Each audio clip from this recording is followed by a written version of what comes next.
这个新加坡是新国立新加坡国立大学的邹柳俊教授来给我们做一个报告。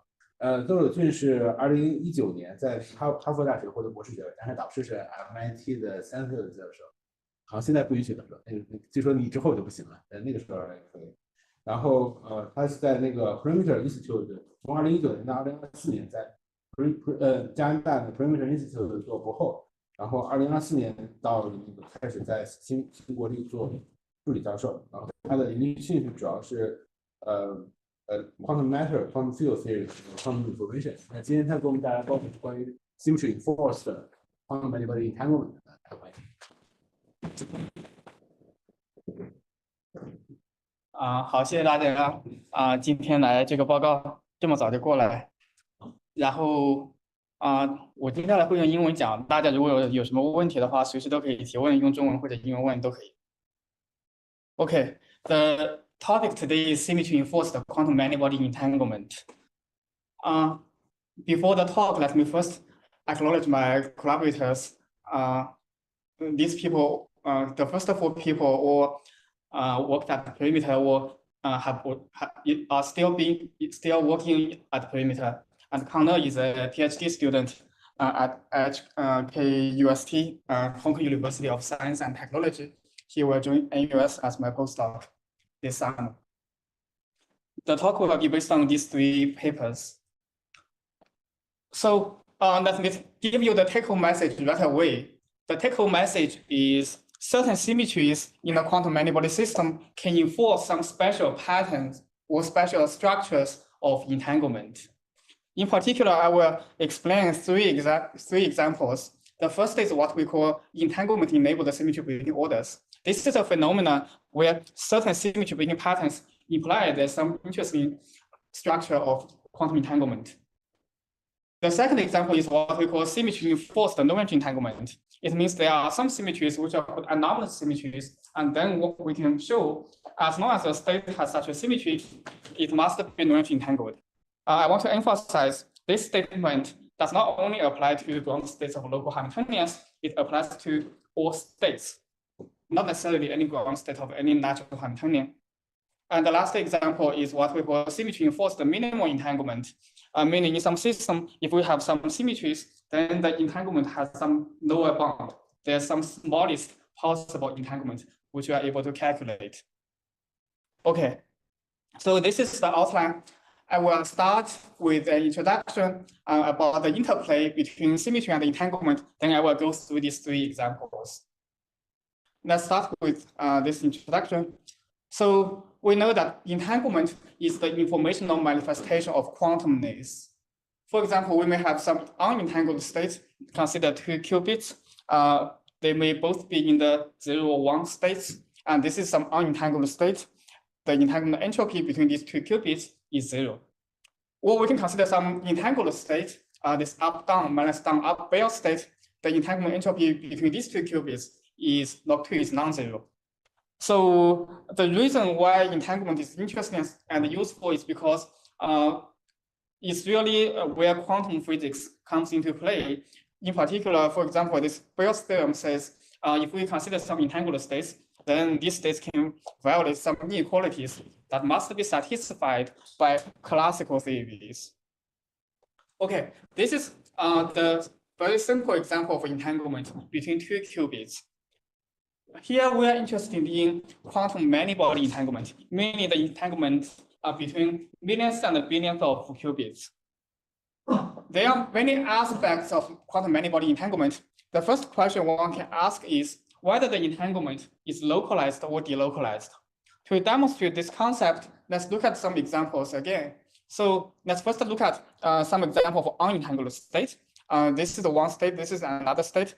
But in this state, all the spins are pointing up, and in the other one, all the spins are pointing down.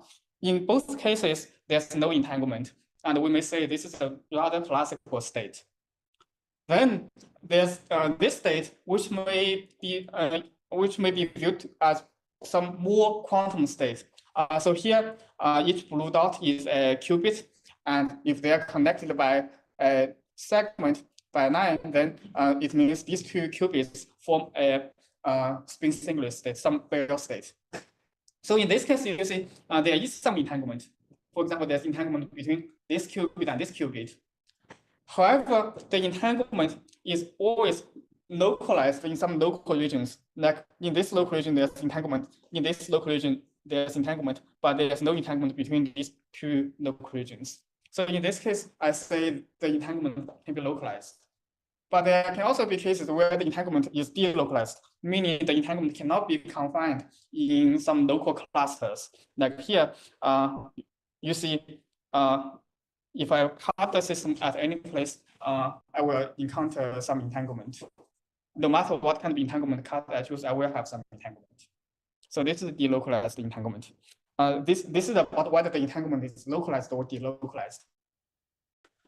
Another aspect for quantum many-body entanglement is whether this entanglement is short-ranged or long-ranged.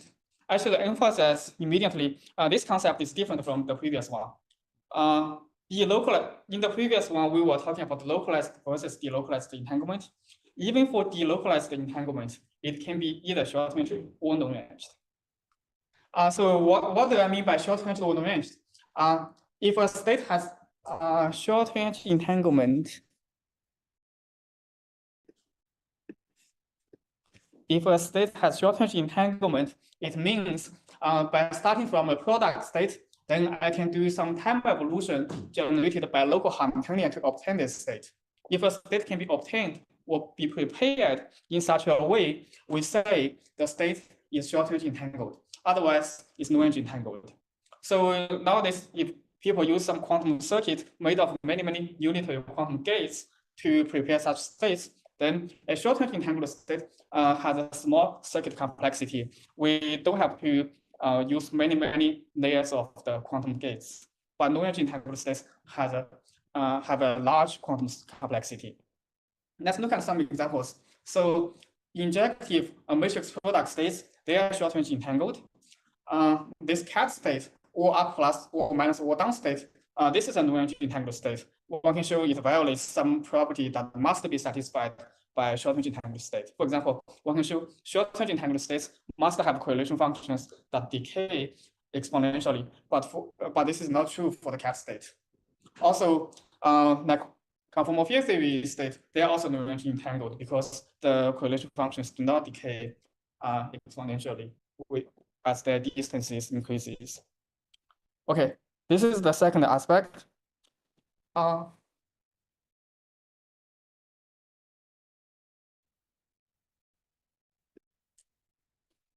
We can also ask, so previously we were talking about the, basically the pattern of the entanglement. Here we can also ask about the amount of entanglement. How much entanglement is there? For example, we consider 1D quantum system where the system size is L, and we consider some subsystem with size N. We can ask what is the von Neumann entropy, entanglement entropy of this region. Let me write this von Neumann entropy as a function of the subsystem size N and the total system size L. So we want to ask how small can this be? Of course, this can be very large. It can be proportional to N, that's very large, but it can also be pretty small. One class of states, they are said to satisfy the area law if this quantity it does not diverge when the system size is infinity and the subsystem size goes to infinity. If this is satisfied, we say these states satisfy area law. So these are states with a very small amount of entanglement. On the other hand, like 1 plus 1 dimensional conformal field theories, this limit actually doesn't exist. So if we first take the total system size to infinity and then increase the subsystem size, the entropy will also diverge logarithmically with the subsystem size. These states have a larger amount of entanglement. So one question we can ask is, suppose our system is subjected to some constraint, then what is the smallest possible value of this quantity?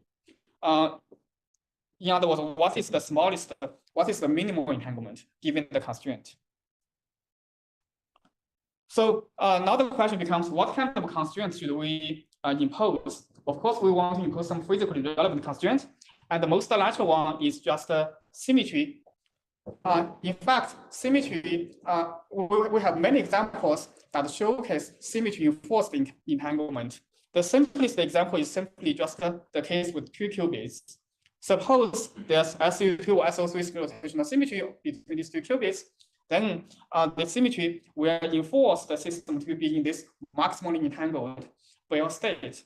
This is the simplest example where some symmetry will force the system to have some particular pattern of quantum entanglement. Now, in terms of many-body system, we can also consider many qubits, and maybe there's some Z2 symmetry generated by flipping the spins at each side. Yes. So the symmetry of this actual symmetry does not really force the system to be in this particular state. Right? You can also have a like J equal to 1, MF equal to 1, M equal to 1 state, aha state.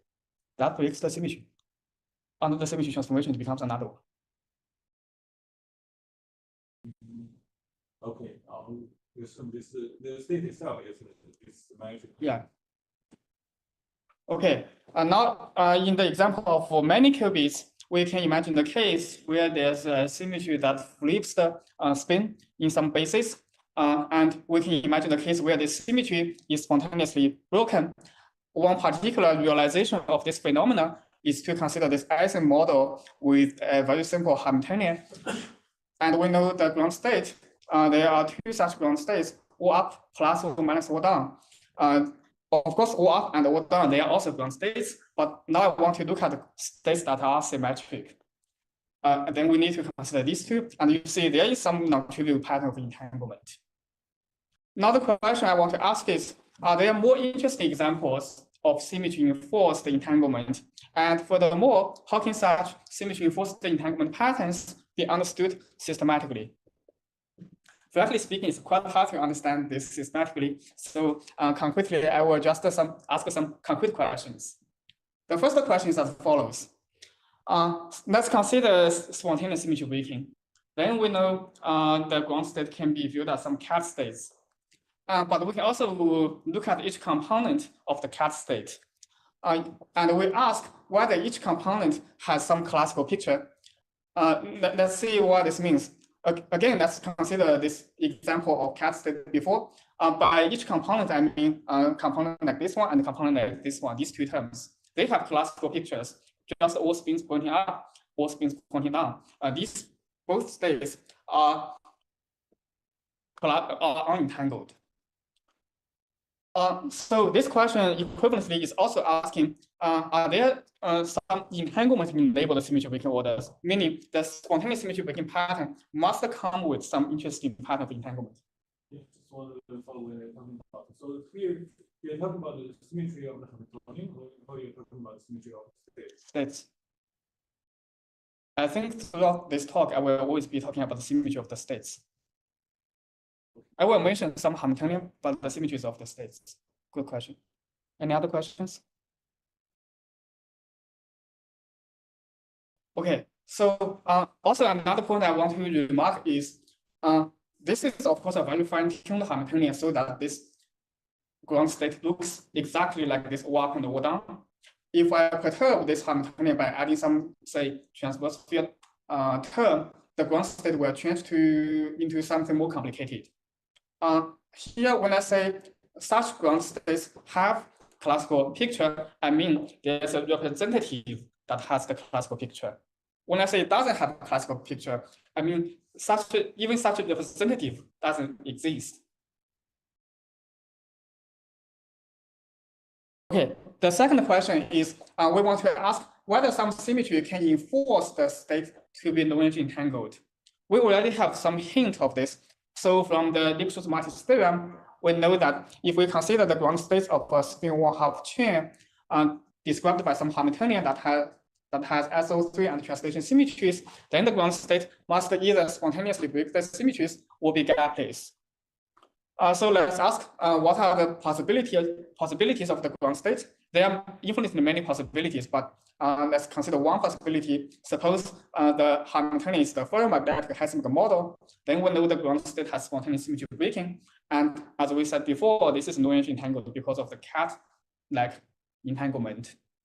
The second possibility is to consider anti-ferromagnetic Heisenberg model, whose ground state is some CFT.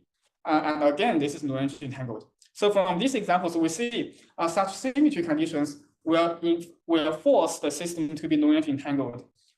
And we want to ask the more general question, can one show that all states with such symmetries must be non-energy entangled, independent of any Hamiltonian and so on? Furthermore, we want to ask, besides these symmetries, are there some other symmetries that have the same effect of enforcing non-energy entanglement? The third question is about the lower bound of the amount of entanglement. Concretely, let's ask, suppose we consider a spin J chain. We mentioned before, if J is equal to 1/2, 3/2, and so on, then the Lipschutz-Martis theorem will tell us the state is likely to be non-energy entangled. In fact, later I will prove is non-energy entangled. So let's consider an integer spin chain. In this case, the states can be non-energy entangled, but they do not have to be. They can be short-energy entangled. They can satisfy the area law. Then we want to ask if there's SO3 symmetry, translation symmetry, then what is the smallest possible value of this quantity compatible with such symmetries? This question is interesting because of the following consideration. First, I think this question is cute. And second, there's some interesting expectation. Let's consider the semi-classical limit of the spin chain. Consider the case where J is very large. The philosophy of semi-classical limit is saying when J is very large, J equal to J being an integer and J being integer plus 1/2 shouldn't be too different. However, from the Lipschutz-Martis, we know that if J is integer plus 1/2, then there's likely to be some non-energy entanglement. This indicates, if we combine these two together, it indicates even for integer J, as long as J is very large, this quantity should still diverge. And later we will indeed verify this. This is some intuition before doing any calculation. Okay, these are the questions we want to ask. Any questions?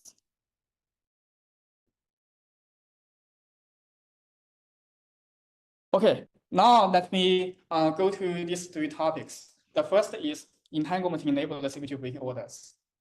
I want to further elaborate on this concept.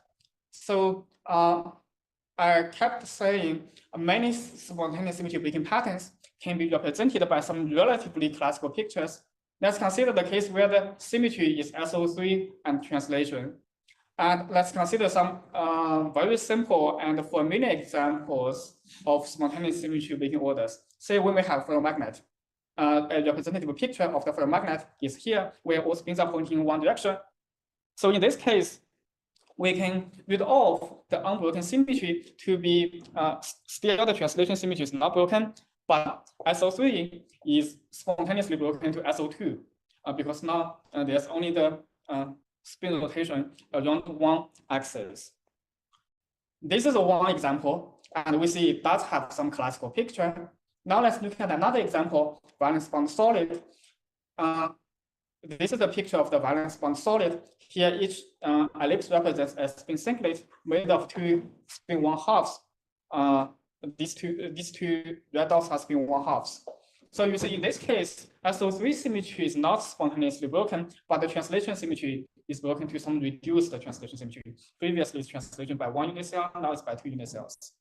And in this case, you see there is some entanglement, but the entanglement is always localized in some region, so it still has some classical picture. Now let me ask this question. Can we imagine such a picture of some spontaneous symmetry-breaking state in spin 1/2 system where the original symmetry is SO3 and translation, but the final unbroken symmetry is only translation, but meaning SO3 is completely gone, translation is not broken at all. Can we imagine such a case?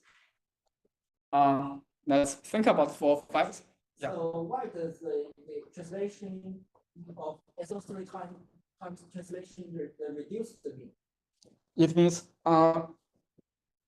means originally the translation is translation by 1 unit cell. Now, if you look at this state, it's by 2 unit cells. That's why it's reduced. So now let's imagine let's try to imagine a more amusing case. say SO3 is completely broken, translation is completely preserved. Can we imagine such a case? Maybe after thinking for 5 seconds, you realize it's pretty hard to imagine it. The reason is really because of the following. This case really doesn't have any classical picture. And the absence of a classical picture for such case is because of the delocalized entanglement. So suppose such a classical picture exists for such spontaneous symmetry-breaking state. If the state does have some entanglement and the entanglement can be localized, for example, in each such red regions, then, for example, the strings here are entangled, then the translation symmetry will also require different red regions to be entangled. Then what does that mean? It means either the state is not entangled at all.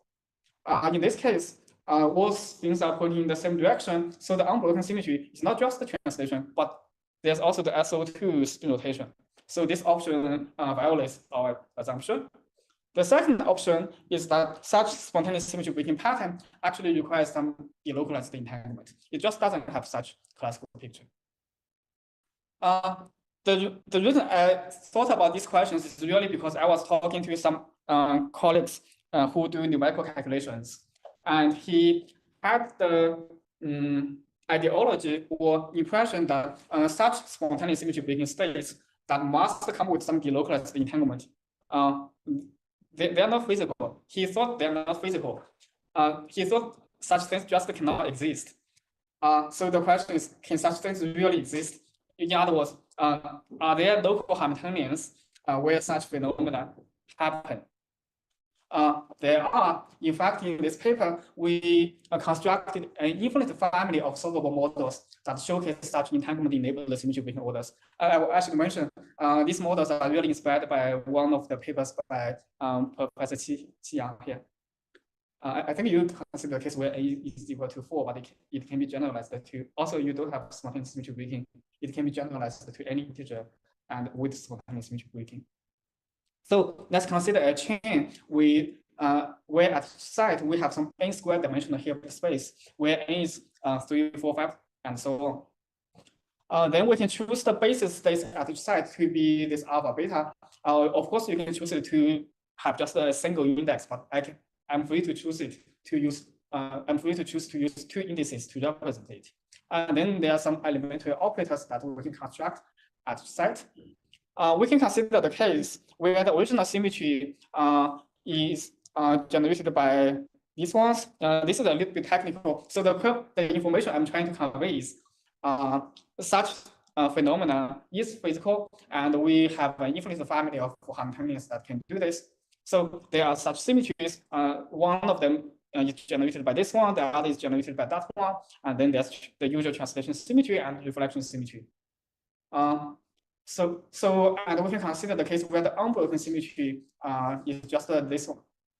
Using an argument very similar to the previous one, you can show as if this kind of spontaneous symmetry breaking pattern occurs, then the symmetry breaking state cannot have a classical picture.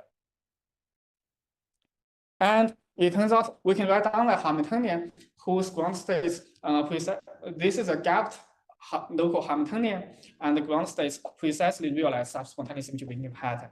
The Hamiltonian only contains one term that couples nearest neighbor sites. And here HP is a projector into the linear space spanned by these vectors. This vector is saying, say blue is alpha, red is beta. This is saying the blue, they are all related. The nearest 2 sites have the same blue dots, but the red dots are free. And this vector is saying the red dots are the same, but the blue, they are free. So if we analyze this Hamiltonian, it turns out that these Hamiltonians only have 2 ground states represented by these 2 pictures, and it's gapped. It's actually quite non-trivial to show that the Hamiltonian only has these 2 ground states and is gapped. It may be not too hard to see these are ground states, but it's harder to see these are the only ground states and the Hamiltonian is gapped. One has to use some delicate theorem in mathematical physics. So the point here is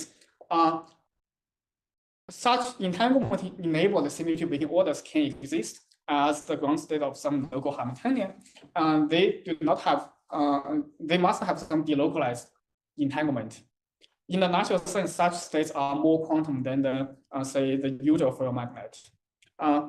And when people doing numerical calculations in the future, we should really not exclude them from the beginning. They should also be taken into account. Okay, any question about this part?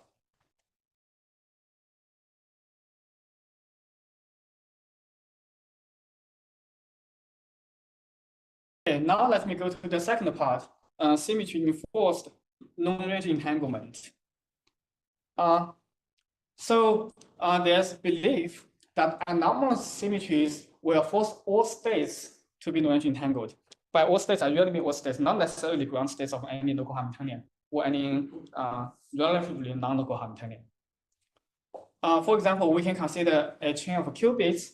And the example before, suppose we consider spin 1/2 chain with SO3 and translation symmetry. Then in this paper, the authors showed as long as the state has this symmetry, it must be non-range entangled. They do not have to assume such a state is a ground state of any natural Hamiltonian. Also, in this paper, they consider the case where the symmetry looks like this one. Is a bit complicated, but it's a symmetry. And they were able to argue a state with such symmetry must be non-range entangled. And this idea was later vastly generalized in this paper. But this paper is not, they mainly use physical arguments instead of rigorous proof. So the question here is, we have such questions. So what is the general definition of an anomalous symmetry? And we want to ask, do they always force states to be non-range entangled? So to answer these questions, I first want to make a remark. That is, concepts like locality and finite time are easier to define in infinite systems. So as I mentioned before, the definition of a short-range entangled state is a state that can be obtained by some finite time evolution generated by some local Hamiltonian. Otherwise, it's non-range entangled. But what does finite mean? What does local mean in a finite system? In a system with finitely many degrees freedom, if a system just has finitely many degrees freedom, then everything is local. Every time is finite.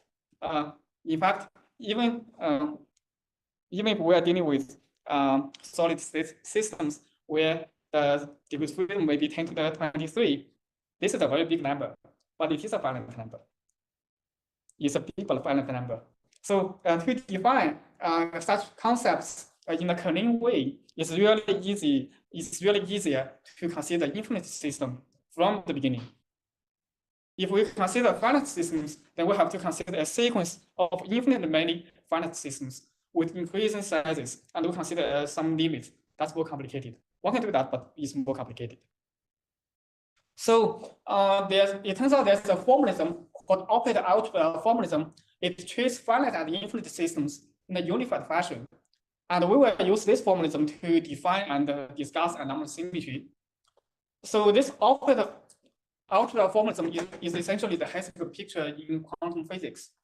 Here I'm listing, in this column, I'm listing some important concepts in quantum physics. And also here I'm listing their mathematical interpretations in these two languages. So this is their interpretation in the operator algebra formalism, and this is the interpretation in our quantum mechanics class. This interpretation applies to both finite and infinite systems, but these interpretations only apply to finite systems. For example, what is a local operator? It's just some operator. It's some operator in the language of operator algebra. It's just some operator in the algebra. And for a finite system, as we know in quantum mechanics class, is some operator in the Hilbert space. So what is a state? In our class, what we know is it's a vector in the Hilbert space. But one important point in infinite system is that the concept of many-body Hilbert space does not really make sense. because the inner product is not well defined. One can define something called GNS Hilbert space, but that's not really the limit of the physical Hilbert space. So in the optical algebra language, a state is basically we can view it as the density matrix. It's more precisely, it's a functional which takes some operator and returns some C complex number. Essentially, this functional is calculating the expectation value of the operator of the under this state. So in this language, we are specifying the states using the expectation value of all local operators under such a state. And what is a symmetry? Symmetry in the usual quantum mechanics is just, again, some symmetry, Hamiltonian time evolution. They are all operators in the Hilbert space, but the concept of Hilbert space doesn't make sense anymore in infinite system. And in infinite system, in the operator algebra formalism, they are just maps between different operators. We don't have to talk about Hilbert space anymore. So it seems this language will bring some simplicity, but it also brings us with some unfamiliar aspect. Some people may think this unfamiliar aspect is unpleasant. One unfamiliar aspect is that there will be many unexpected mixed states in infinite systems. Let's consider this example. So let's consider n cubed the cat state, or up plus or down. And let's consider a mixed state density matrix, the classical mixture of or up plus or down. These two states are as a finite system. Of course, they are different states, right? However, if the number n becomes very, very large, then if we measure any local operator, the expectation value of local operator will be the same for these two states. Then within the rule of the game in operator algebra, these two states are simply identified. They are the same state, and they are the same mixed state. This is some unfamiliar aspect. You have a comment? Sorry, maybe I want to expand. I think you're probably going to expand. I was wondering, can you tell the entanglement entropy of density matrix in this formulation? Yes. Just view the function. Yes, we can. The way is to consider entanglement entropy, one always has to consider a finite subset of system. Then it's a finite dimensional Hilbert space, and we can talk about the density matrix and the entanglement entropy. I see. But you have to first switch from this formulation to some Hilbert. Yeah. This confounding for finite subset. Yeah, that, as far as I want. Okay. Sorry, there should be some algorithm that we can take a function of this local operator algebra should be able to calculate. Yeah. So what we see here is that in this language there will be many unexpected mixed states. But one theorem we are able to prove in this paper is that a short-range entangled state is always pure. It cannot be mixed. Essentially, the intuition is that the short-range entangled state is different from a product state, but not too different. And the product state is of course pure, and it turns out short-range entangled states are also pure. Another important concept in this language is called the split property. We say that the state splits if the state is approximately bipartite separable, meaning suppose this is our state, and it's basically the same as some tensor product of the state in one set and the state in the rest of the system. If this property is satisfied, then we say the state splits. So the intuition of this is basically saying such a state doesn't have too much entanglement between these two sides. Then there's a theorem in our paper. The statement is a short-range entangled state must split. The reason is because previously people already proved a state that satisfies the area law splits. And one can show the short-range entangled states do satisfy the entanglement area law, so they split. Okay. Now here comes the concept of anomalous symmetry. A symmetry is called anomalous if this anomaly index is not equal to 1. So what is the anomaly index? This anomaly index can be is something defined here. It can be defined for symmetry which may not be on-site, or it contains translation and so on. So what's the definition? Let's first consider the case where the symmetry action involves no translation at all. Then the symmetry action, what is a symmetry action? The symmetry action is telling us, given element of the symmetry group, how the operators transform. So the symmetry action can be viewed as a map from the symmetry group into this thing called locality preserving automorphism. Locality preserving automorphism is a group that captures some maps between the local operators. Then there's a theorem saying such a symmetry action can always be decomposed into 3 pieces. We can also understand this intuitively. Basically, the symmetry is acting in the entire system. We want to divide it into one piece acting on the left half and one piece acting on the right half. But this separation may not be exact, in particular when the symmetry is not on-site. If the symmetry is on-site, meaning it's equal to the product of some single set operator, then this one is just equal to the green times the blue. However, when the symmetry is not on-site, you can imagine there must be some correction coming from their interface. This is the orange part. Yeah. Then it turns out this. If we just look at one part of this, it doesn't necessarily satisfy the group multiplication rule. If it does satisfy the group multiplication rule, then this times this by definition should be equal to identity. But in general, it's not if the symmetry is not on-site. In fact, this product can body operators in the manifold system, but the non-trivial thing is this thing is just a U1 phase factor. Furthermore, it satisfies a lot of equations such that they can be organized into the third cohomology here. So ultimately, the intuition of this construction is that this thing, or the right-hand side, is really the measure of how long on-site the symmetry is. If the symmetry is very on-site, of course, we think there can be some trivial state, some unentangled state. But when the symmetry is not on-site, we can imagine there will be more and more complicated entanglement structure, and this is ultimately measured by this anomaly index. This is the case. So what do you mean by the symmetry is not on-site index? Okay. Yeah, for example, this is a non-on-site symmetry. So if I only consider this part, this part is a product of operators at each side. That's what on-site means. But this part is a product of 2 sides. That's not on-site. Okay.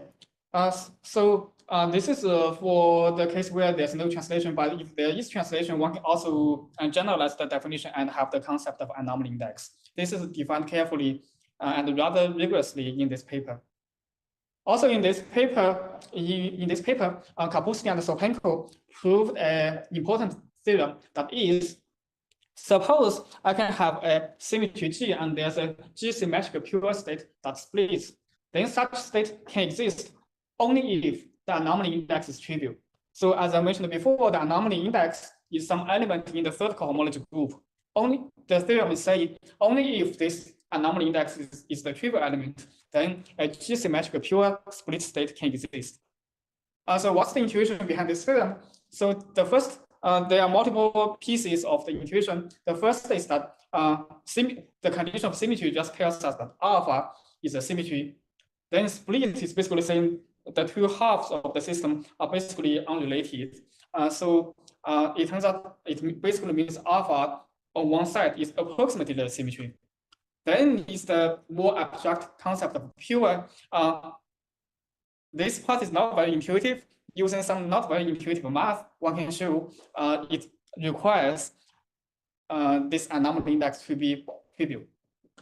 Now, combining this theorem with our theorems, meaning a short-range entangled state must be pure and split, then we know as long as we have some anomalous symmetry, then the state must be long-range entangled. Because if it's short-range entangled, then it's pure and split. Also, it has the symmetry. Then it means that anomaly index is equal to 1, which contradicts with our starting point where the symmetry is anomalous, which means the anomaly index is not equal to 1. So here we are able to show any anomalous symmetry will force all states to be non-entry entangled. The states do not have to be ground states of any natural Hamiltonian. Let's look at some examples. Which are some example symmetries that are anomalous? So one example is the symmetry group is some internal onset symmetry and also translation.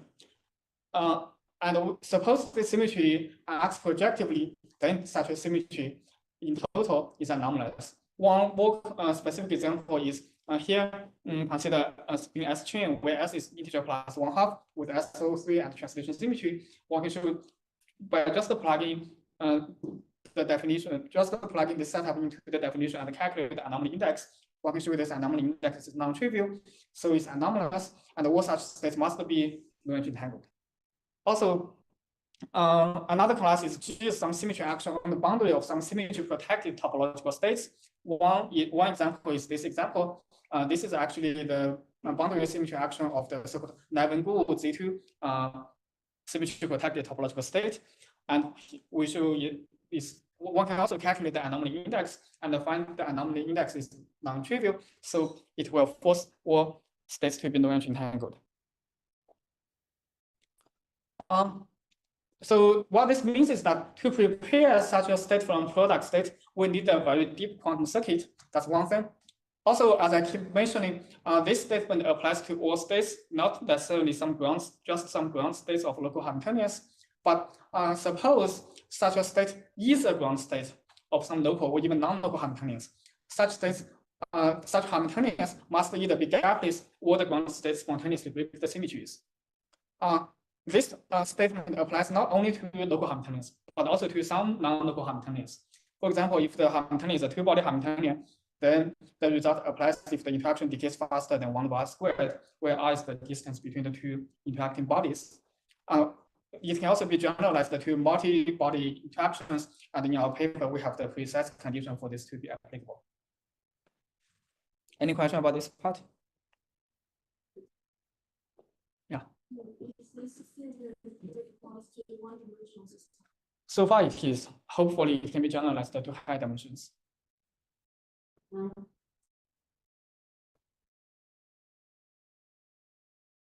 Okay. So the last example of symmetry-enforced quantum manifold entanglement is symmetry-enforced minimal entanglement. It's about the amount of entanglement. So let's ask this question. People often talk about the Aflab-Kennedy-Liptak-Saki state, AKLT state. Let's ask, what is special about the entanglement structure of this state? This state, of course, is historically very important. It was constructed from an exactly solvable Hamiltonian to show, to support Hall-Dense conjecture that spin 1 chain can be gapped. So it was also the inspiration of matrix product states. This state can be represented by a matrix product state in the following way, where this matrix is the CG coefficient. So it has some simple picture. Here each ellipse represents a spin 1 moment, and we just imagine the spin 1 is made of 2 spin 1 halves. But then we form some singlet of the spin 1 half from one physical spin 1 set with another physical spin 1 set. And then after doing all this, we do the projection back to the physical spin 1 sector. So this is the AKLT picture. So what's special about the entanglement structure in this state? It turns out the AKLT state is the minimally entangled or the least entangled state among all spin 1 chain states with such symmetries, meaning it has the smallest value of this gap. This is a statement we can show. Do you have any question about this quantity? I think you should have a question about this quantity. There is one important thing I didn't explain. Whenever you see such a limit, you should ask why should such a limit exist? This limit may not exist. One can prove as long as for any state that satisfies the area law and translation symmetry, this limit does exist. one can use the strong subjectivity of entanglement entropy to prove it. So in any case, this quantity is a well-defined quantity. We may know it is satisfied. Of course, for CFT, it's infinity. When it's infinity, I say it doesn't exist. Also, when there's no translation symmetry, doesn't exist. For example, for BBS, depending on what n is even or odd, is different. So how do we study this problem? We use the framework of matrix product state, and it turns out for matrix product states, it's relatively simpler to calculate the entanglement entropy. Say we start from the MPS tensor A here, one can construct the transfer matrix, and then one can determine the eigenvectors, the left and the right eigenvectors of the transfer matrix with the largest eigenvalue, meaning the eigenvalue is equal to 1. Then we can shape these eigenvectors into matrices, and then one can prove the entanglement spectrum of this system of this subsystem with n size will be given by the spectrum of this matrix. So it turns out if we have such SO3 symmetry and translation symmetry, then the structure of the MPS is known. This is a well-known result. It means if we act some physical symmetries on the physical leg of the MPS, it can be equivalently viewed as acting some symmetries on the virtual legs of the MPS. And this V is potentially a projective representation. In our paper, we further extended this to look at the structure of these matrices. These are matrices made of they are the matrices coming from the eigenvector of the transfer matrix. It has this complicated structure. So it's a direct sum. It has a block structure, and each block can be viewed as a tensor product of some small matrices times some identity. This identity it has the dimension of some spin representation. Essentially, this part is coming from the Schultz lemma. For example, this matrix can just be a two-dimensional identity matrix for spin 1/2. Then one can show this is a non-trivial step, but one can show the entanglement entropy can be lower bounded by 2 log 2, and the AKLT state does satisfy this lower bound.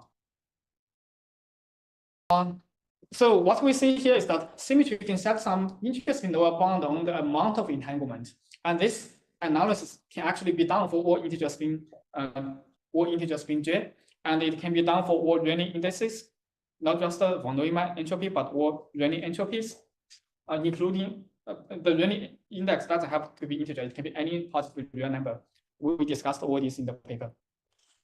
One thing I want to remark is that not all the minimally entangled states are the AKLT-like states. For example, if J is 1, 3, 5, then the minimally entangled state is achieved by some non-trivial symmetry-protected topological state.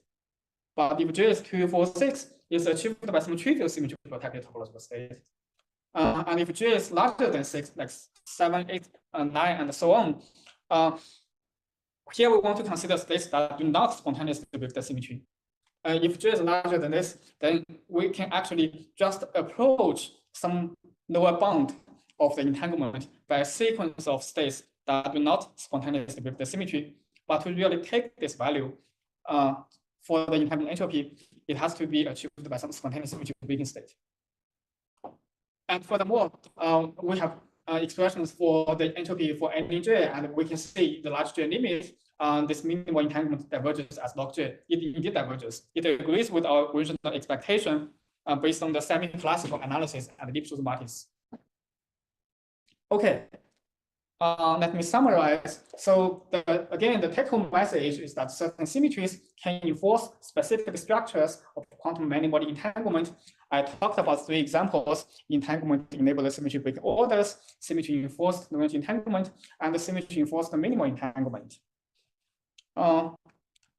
Outlook, it may be interesting to ask what are the other types of interplay between symmetry and entanglement, and it may also be interesting to ask how do we utilize such symmetry-enforced entanglement as resources for tasks in quantum information. This is what I want to talk about. Thank you.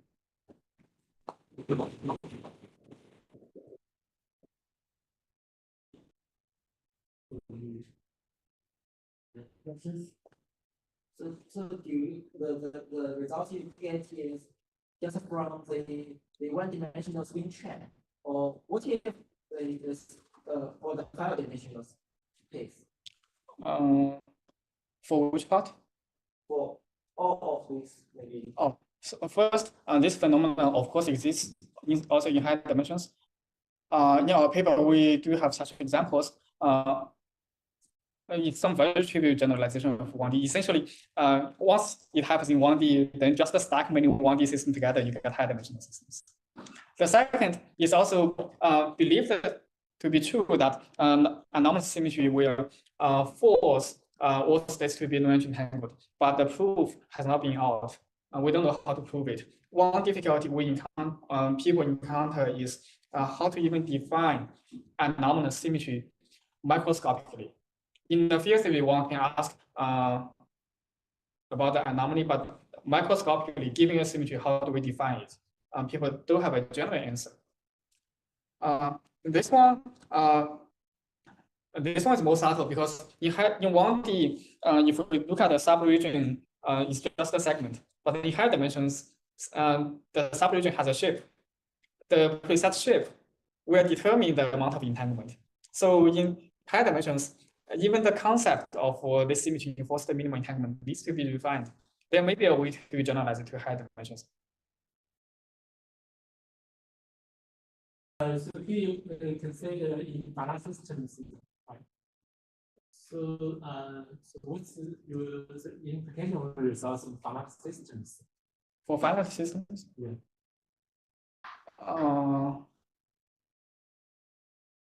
Or say for balance systems that the result hold approximately.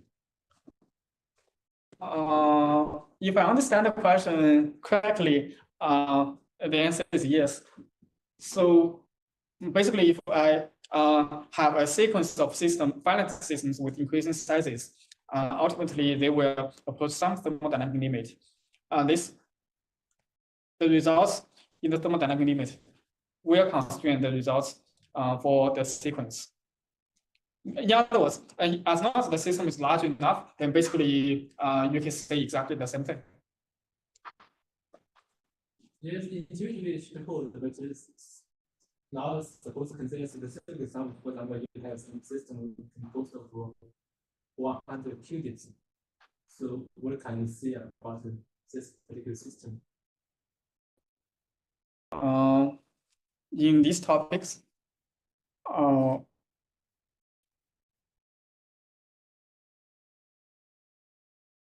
if you just talk about one single system with a single system size, strictly speaking, nothing can be said at all.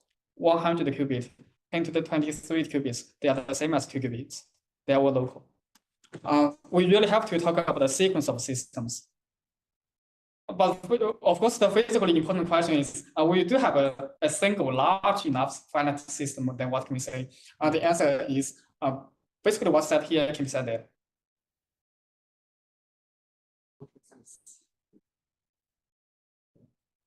Yeah. I have 3 questions. For the first one, I'm wondering whether you can make a more rigorous definition of the localized entanglement, or maybe some quantity that can be easily computed, like localizable entanglement. I'm not sure whether it is connected with your definition. Yeah. The localizable entanglement defined by Symmetry is not, as far as I can tell, is not related to this. We have a formal definition of what I mean by the localized entanglement. But to have a number to judge whether it is, one can just look at the entanglement entropy between different bifurcations. The second question is, in the second part, you said in the thermodynamic limit, the translate may be equivalent to some seemingly trivial mixing state, and your theorem says that all shorter range states are pure, right? So can I understand that you are saying that every mixed state in the thermodynamic limit have a long range entanglement? But I'm wondering, yeah, I'm confused. How can you define long range entanglement from matrix state, because does it mean that you must have a large circuit complexity to prepare any matrix state? Yeah. That's a very good question. We didn't define long-range entanglement for mixed states. So the definition I was using is for pure states. Yeah. And then this is the definition of short-range. So I guess you're asking about this statement. A short-range entangled state is pure. This statement is really saying if a state can be prepared from a product state by finite time evolution generated by local Hamiltonian, then this state is pure. The content of this theorem is saying that this statement doesn't require us to define long-range entanglement for mixed states.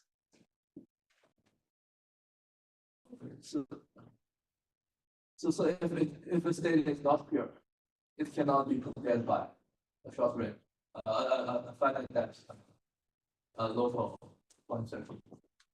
Not unitarily.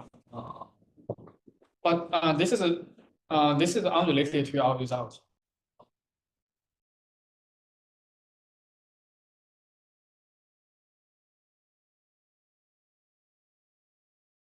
Other questions?